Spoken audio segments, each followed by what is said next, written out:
How bad it went. All right, turn 'em up. For 15 minutes. Yeah, for 15 minutes.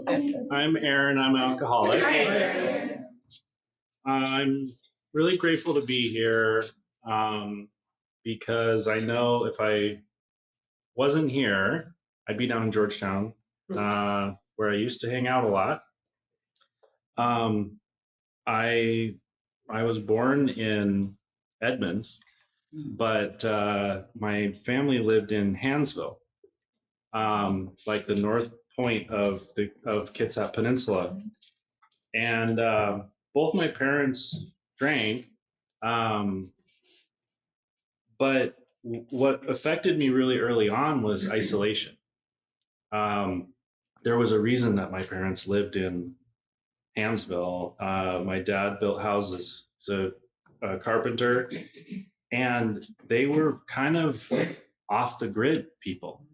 They didn't like other people. They didn't play nicely with others.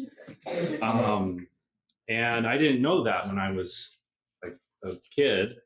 Um, my grandparents lived in Port Orchard. Uh, my grandfather had worked at the shipyard in Bremerton. Um, and they were also kind of off the grid people, had some acreage down on Sedgwick, and just stayed away from society.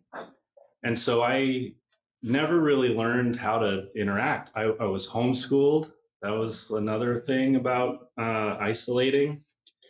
I have a younger brother, and in my first 5 years probably only knew two or three people besides my immediate family, which was small. I didn't have any aunts or uncles around.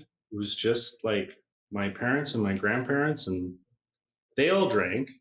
Um, and I remember like my parents would make soap in the basement, and that was just part of life. They would brew. Uh, they had a big garden. A lot of times, I think now that was idyllic, um, but it was so isolating that now I've learned in later in life that I never learned how to form normal connections with people. And as far as alcohol came into the picture, it was like always around. It was so normal, and I didn't have anybody else to compare it to. Um, so I remember like learning from my parents that when I was born, when I was a baby, fussing, teething, whatever, they would give me brandy. So I started using alcohol before I knew what it was. Um, and that isolation got kind of worse when I was around 5.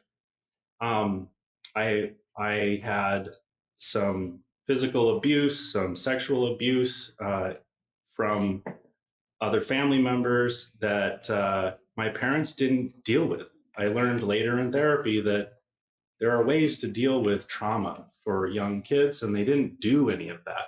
I think they didn't have role models or friends or elders to go to. So they made it up as they could. And the way they made it up was by pulling a geographic and moving to Montana. Montana, famously, where a lot of people who are isolationists go. So yeah, we moved to the middle of nowhere in outside Whitefish, Montana. And then living out there, I tried making friends as they would come up, still homeschooled. So we would go to a church, went to Lutheran church some of the time, and I felt like as soon as I made friends, my parents would pick up the tent stakes, and we would move across the county. And I just didn't know how to keep in touch with them. This was pre-cell phones, pre-internet. So I learned to pull geographics. And when we ended up back in Washington, I was about 14, and I had gotten in a car accident. I got hit by a car, spent a little while, about a week in the hospital, and I got painkillers for that. And that made me feel really good. And I wanted that to be my new normal. Just to not have to feel anxious, to not have to feel lonely or afraid. And so shortly after my car accident when I was 15, is the first time I got drunk. My mom had divorced my father and remarried, and we were back out here in Western Washington, and it was a New Year's Eve with his family and my mom and my brother, and I got drunk for the first time, and I thought if I could feel like this as often as possible, that would be ideal.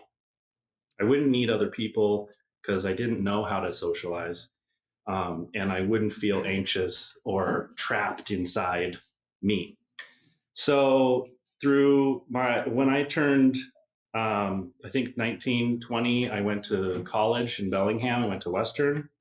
And so I was not 21, but I could buy beer anywhere. I looked old enough. I didn't need a fake ID. I would just walk in. They would just sell it to me. So by the time I turned 21, um, getting alcohol was not special. It was not even unusual. It was normal for me. It was like having something in it's like having aspirin in the medicine cabinet for me. And even though I learned later that my grandfather was an alcoholic and he ended up dying of alcoholism and complications with his health, um, I felt like no one ever really told me that I was an alcoholic. I managed it so well. I managed it.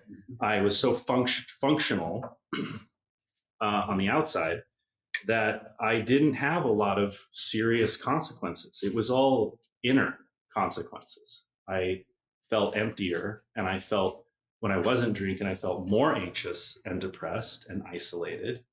And the friends that I made while I was drinking weren't friends that made me feel a sense of deep connection or love. They were superficial. So years go by, and I never addressed an underlying addiction in my life. In my mid 20s, a friend gave me a book on Zen meditation, and we talked about anxiety. And reading about meditation and mindfulness and Buddhist philosophy felt right to me because it gave me some tools to deal with day-to-day stress and anxiety, and it didn't feel to me like I was being told what to do. It was kind of like take what you want and leave the rest, which appealed to me. So that in my mid 20s kind of kicked off my health and wellness journey. I tried everything. I went to yoga classes, I did meditation retreats, I went to psychedelic therapy. I went to 6 months of massage school. I got a license, and all that time I was adding tools to my sort of personal toolkit of stress management and self-soothing, but I never addressed my underlying addiction. I could go to a yoga class or a retreat and I could talk about my feelings and sensations with people there and all the woo-woo health stuff, and then I could go out and drink afterwards. And I kind of felt like once again I was living two lives, sort of, because certainly I met people who just didn't drink, who were either normies or who were sober, and they were focusing on their health, but they'd also dealt with like the underlying cause, the underlying sort of fractured foundation of health. But I didn't. I thought I was special. I was definitely terminally unique. And I thought that if I had enough therapy and enough wellness on top of my addiction, then I could keep drinking forever. So I met my wife 14 years ago, and I started actually trying to stop. Like started trying to poke at gently my underlying addiction. with therapy, and with taking breaks, like just dry January. In the last 20 years, I've never completed a dry January, not once. So I think that everything I tried gave me everything that I tried in the field of like philosophy and meditation and spiritualism kind of gave me a feeling of the hunch and the inspiration or some kind of higher power in my mind. But um, I still never dealt with my underlying addiction, and I never gave up. I hadn't surrendered. So I've been married for 14 years and pulled some more geographics, left some more jobs, left a lot of jobs because I just didn't feel it. I didn't feel good.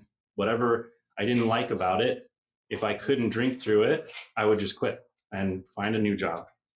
Um, I had trained for that in my family of origin. If I didn't like a friend group or a person who, pushed me too hard about health and wellness and the underlying addiction, I would just ghost them. And basically, the only person I didn't ghost was my wife, even though she pushed more and more to get me to address the, cracked foundation of my relationship with myself. So I ended up getting a great job right before the pandemic, and I managed a team of people here in Seattle, and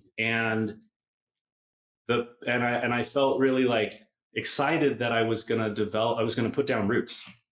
Like I had my wife, and the decade going strong. She was being patient with me and all of my attempts to get better, and all of my uh, great new ideas about new things I was going to try, some new hippie shit on the horizon that I was going to try that was going to give me the willpower to fix my life without dealing with my underlying addiction.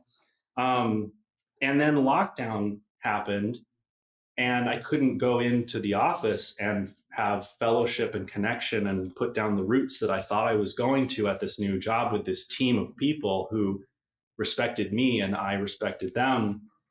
And that just gave me an excuse to keep drinking more at home, working over Zoom. Nobody really needed to know. So I did that for 5 years. 5 more years went by. And I got laid off this last summer. And that's when sort of the the blessing of despair sort of caught up with me, where I had no more excuses. I didn't think I could blame anybody anymore. And I got sick of myself and my own attempts to add things to my life instead of taking things away from my life. So I went to a 30-day inpatient this last fall. In November, I went to rehab, which was the first time I'd ever actually tried to ask someone for help. And I got really honest really fast. I felt like it was a long time coming. So I felt like when I got there, I was kind of already cracked open, as they say. Like I had already done all these retreats and meditation and all these philosophical lectures that I'd gone to. And I sort of was there. I was there in rehab, finally surrendering.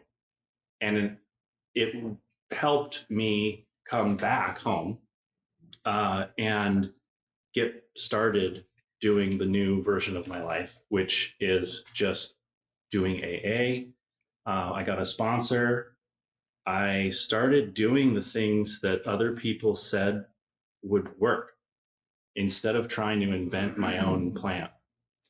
And I'm going to intensive outpatient 3 days a week, and going to meetings and reading the book And now I have 54 days. Awesome.